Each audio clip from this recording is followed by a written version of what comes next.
Good morning সবাইকে। আজকে আমি চাল কুমড়ো দিয়ে মুসুরির ডালের বড়া দিয়ে একটা তরকারি করব। তার জন্য মুসুরির ডাল ভিজিয়ে রেখেছিলাম 2 ঘন্টা আগে। ডালটা সুন্দর ভিজে গেছে। এখন ডালটা মিক্সিতে বেটে নেব, আর এখন চাল কুমড়োটা আমি কেটে নেব। কচি আছে কুমড়োটা, খেতে ভালো লাগবে। কুমড়োটা ছুলে নিয়েছি, এখন পিস পিস করে কেটে নেব।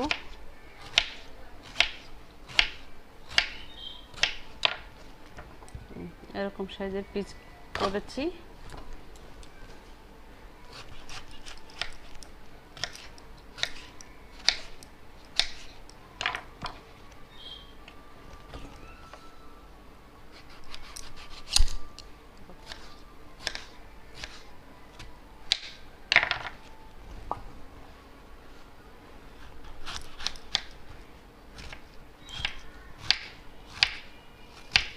কুমড়োটা কাটা হয়ে গেছে আমার। চাল কুমড়োর ভিতরে ছোট্ট একটা আলু দেব। আলুটাও কেটে নিই। ডালটা মিক্সিতে বেটে নেব। ডালে কিছু মিশাবো না, খালি ডাল বাটবো, আর বড়াটাও খালি ডালে হবে।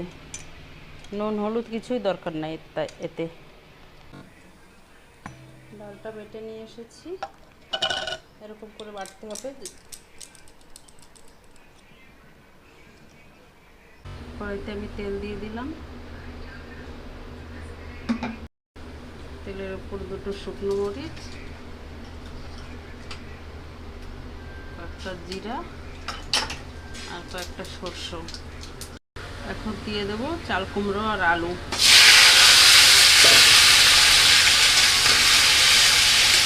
হলুদ গুঁড়ো দিলাম, নুন দিলাম, আর কাঁচা লঙ্কা কেটে রেখেছিলাম, কাঁচা লঙ্কা দিলাম।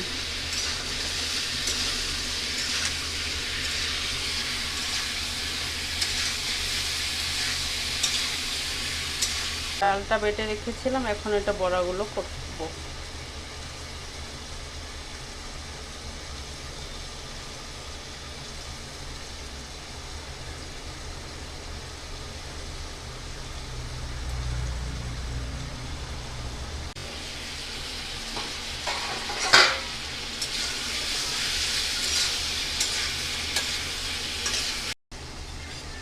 ডালের বড়াগুলো উল্টিয়ে দেব। এক সাইড ভাজা হয়ে গেছে সুন্দর।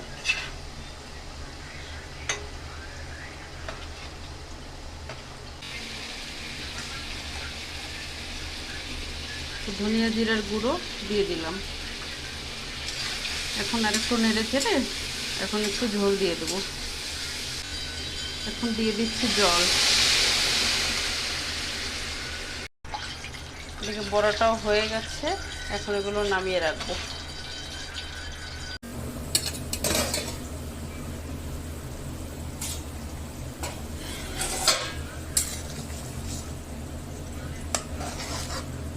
সবজিটা প্রায় সিদ্ধ হয়ে গেছে, এখন বড়াগুলো দিয়ে দিলাম।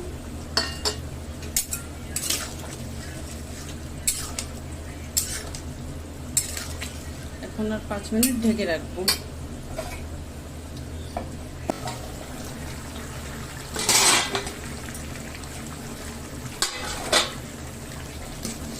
তরকারিটা হয়ে গেছে প্রায়।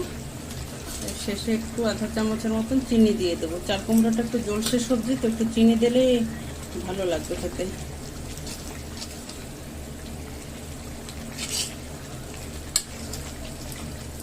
সবজিটাও সিদ্ধ হয়ে গেছে, বড়াটাও সুন্দর, বড়ার ভিতরে নুন ঢুকে গেছে। তরকারিটা রান্না আমার রেডি। দেখুন কত সুন্দর হয়েছে তরকারিটা।